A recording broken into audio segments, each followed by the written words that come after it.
Assalamualaikum warahmatullahi wabarakatuh. Bagaimana anak-anak hari ini?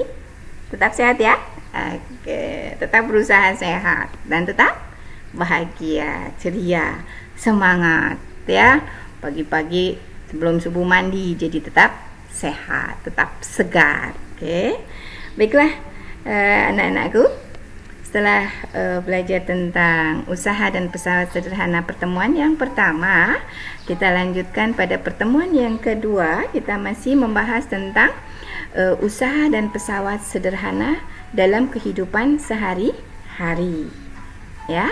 Nah, dalam kehidupan sehari-hari kita banyak melakukan sebuah kegiatan, ya, dan biasanya kita memerlukan alat-alat bantu, ya, alat-alat bantu. Jadi yang materi yang kedua kita akan bicara pesawat sederhana. Oke, ya. Alat bantu apa yang sering kita lihat atau kita temui? Yang seperti ini. Oke. Ya, kalian sering jumpa ini, nak? Oke. Apa ini? Sepeda. Ini apa nih? Timbaan, ya. Wah, ini banyak sekali alat-alatnya nih ya. Perhatikan baik-baik. Ini sering kita temui alat-alat ini. Jadi, ini dikatakan sebuah pesawat, beberapa pesawat sederhana. Ya, fungsinya untuk apa? Jadi di sini pesawat sederhana fungsinya adalah untuk membantu kita melakukan suatu usaha. Ya. Pada materi sebelumnya kita bicara usaha. Nah, untuk membantu kita melakukan suatu usaha, kita butuh alat-alat ini. Nah, kalau kita lihat nanti sebenarnya konsepnya itu diambil dari apa? Dari alat-alat pada sistem gerak kita, ya, pada sistem gerak pada manusia. Ya? Oke. Apakah iya, Bu? Iyalah. Nanti pada pertemuan yang keberapa nanti ya? Pertemuan setelah ini, ya. Ini adalah pesawat sederhana. Jadi alat-alat yang dipakai untuk membantu kita melakukan usaha, mempermudah kita melakukan satu usaha. Oke, bisa dipahami ya, nak ya. Oke. Sehari-hari sering lihat ini ya. Nah, kalian juga sering pakai sepeda gitu ya. Oke, ya. Baiklah, untuk materi kali ini ya, itu pertemuan yang keberapa berarti ini? Kedua pada bab yang kedua. Yang akan kita bahas adalah materinya tentang ini, sayang. Oke. Tentang pesawat sederhana, ya. Di sini ada 4 jenisnya. Ada katrol, roda berporos, bidang miring, dan pengungkit. Untuk katrol ada 3 jenis: katrol tetap, katrol bebas, dan katrol majemuk. Sedangkan pengungkit nanti bisa dikategorikan ke dalam 3 jenis: pengungkit jenis 1, pengungkit jenis 2, dan pengungkit jenis 3. Untuk materi kali ini kita hanya akan membahas katrol dan roda berporos. Ya, jadi pada pertemuan yang kedua ini kita hanya bahas ini saja, katrol dan roda berporos. Ya. Baiklah, kita akan mulai tentang katrol. Dikatakan katrol ada 3 jenis: katrol tetap, katrol bebas, dan katrol majemuk. Ya, oke. Untuk katrol, nah ini,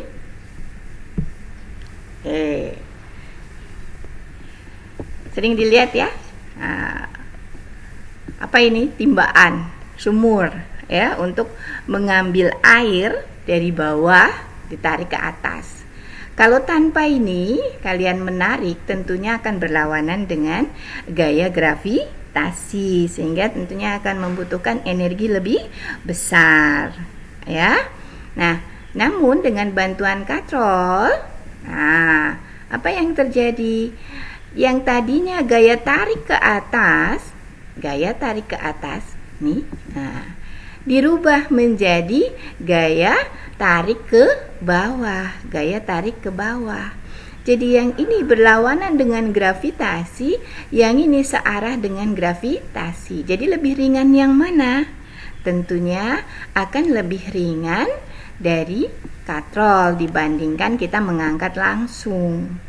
Nah, Katrol yang seperti ini hanya ada satu dan katrolnya tidak bergerak, jadi katrol ini tidak naik turun, tetap. Maka dikatakan katrol ini katrol tetap, jenisnya katrol tetap. Gunanya apa? Nah, ini gambar ilustrasinya ya. Gunanya apa? Nah, gunanya adalah merubah arah gaya. Hanya merubah arah gaya saja. Keuntungan mekanisnya satu. Apa itu keuntungan mekanis? Nanti ya. Oke. Keuntungan mekanisnya satu. Di sini beban, ini besarnya beban. Nah, itu akan sama dengan besarnya gaya kuasa. Ya, maka dikatakan keuntungan mekanisnya satu. Ya. Kemudian katrol yang kedua yaitu katrol bebas. Untuk katrol bebas, kalian perhatikan di sini, ya. Contohnya, nih pada saat orang mau naik ke atas, ya, oke, atau apa ini ya, kegiatan-kegiatan semacam climbing, tapi ini dibantu dengan alat bantu, ya, supaya lebih mudah. Nah, katrol yang seperti ini, ilustrasinya seperti ini, ya, di mana bebannya ini berada menyebabkan katrolnya juga ikut. Jadi katrolnya ikut bergerak naik turun bersama beban, maka katrol seperti ini dikatakan sebagai katrol bebas. Jadi katrol bebas itu katrol ikut bergerak naik turun bersama beban. Gunanya untuk apa? Yang pertama merubah arah gaya. Yang kedua, memperkecil gaya yang harus kita lakukan atau memperkecil gaya kuasa. Ya, memperkecil gaya kuasa. Di sini keuntungan mekaniknya dua, Nak. Nah, kalau begitu di sini besarnya beban itu lebih besar dibandingkan gaya kuasa, maka di sini memperkecil gaya kuasa. Jadi kalau misalnya nih bebannya ini adalah 100 Newton, maka dengan menggunakan katrol bebas, gaya yang kita keluarkan cukup setengahnya. Ya, cukup setengahnya. Itu yang disebut dengan keuntungan mekaniknya dua. Jadi gaya kuasa yang dilakukan nanti setengahnya. Ya. Kemudian kita lihat katrol yang ketiga. Katrol ini merupakan gabungan antara katrol tetap dengan katrol bebas. Jadi ada katrol yang tetap dan ada katrol yang bergerak. Di sini maka dikatakan sebagai katrol majemuk. Ini contohnya, keren ya. Oke. Apa gunanya? Tetap merubah arah gaya dan memperkecil besarnya gaya kuasa. Dan ini nanti gaya kuasanya akan jauh lebih kecil. Nah, kalian lihat pada katrol majemuk yang seperti ini, di mana katrolnya ada 4, keuntungan mekanisnya 4. Ya, kalau maksud keuntungan mekanisnya 4 itu apa? Maka nanti gaya kuasanya itu cukup 1/4-nya dari bebannya, berat bebannya. Ya, bisa dipahami ya.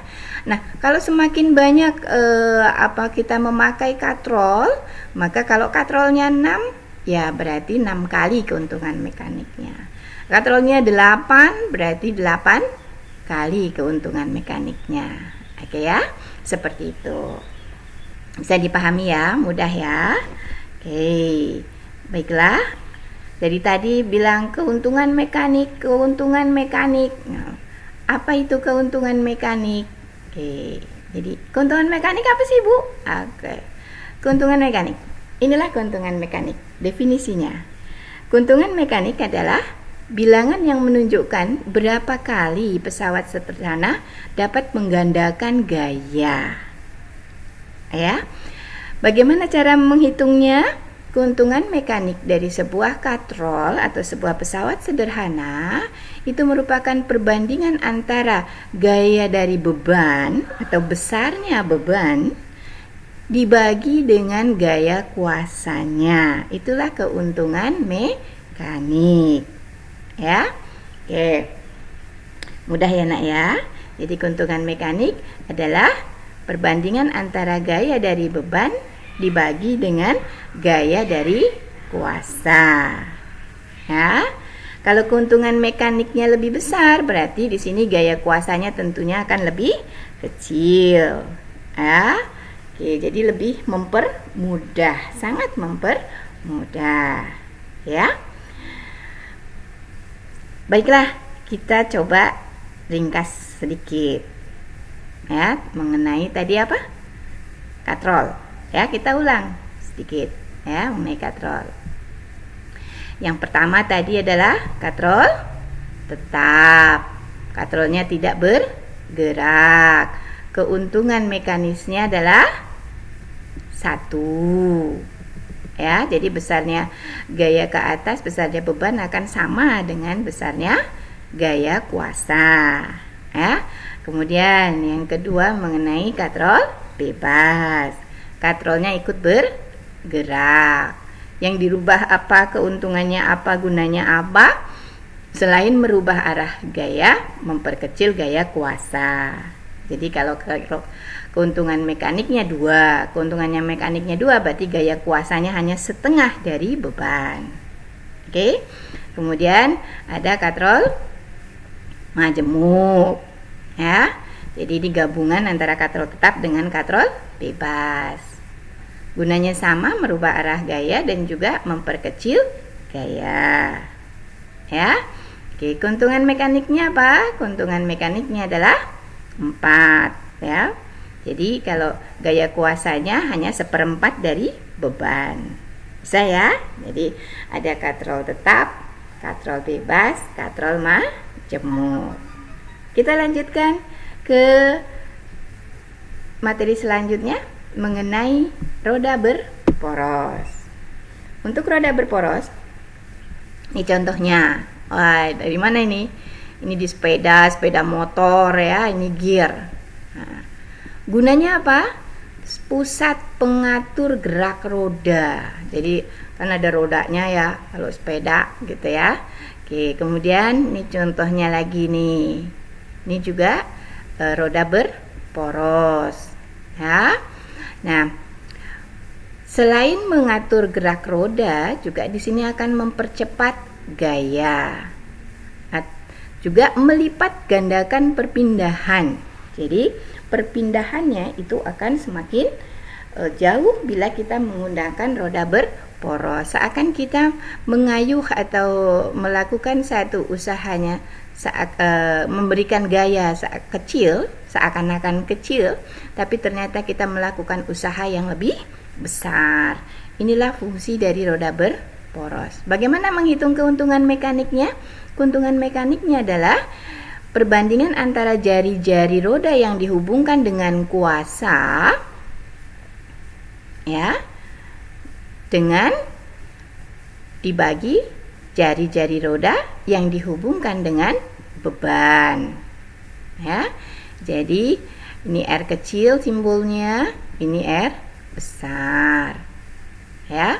Kalau jadi perbandingan antara jari-jari roda yang dihubungkan dengan kuasa dengan jari-jari roda yang dihubungkan dengan beban, perbandingannya semakin besar, maka keuntungan mekaniknya juga akan semakin besar. Oke, mudah ya nak ya. Oke, kita bisa memahaminya dengan mudah ya. Oke, baiklah. Sebelum kita akhiri, jangan lupa ini ada tugas untuk kalian. Tugasnya adalah ini.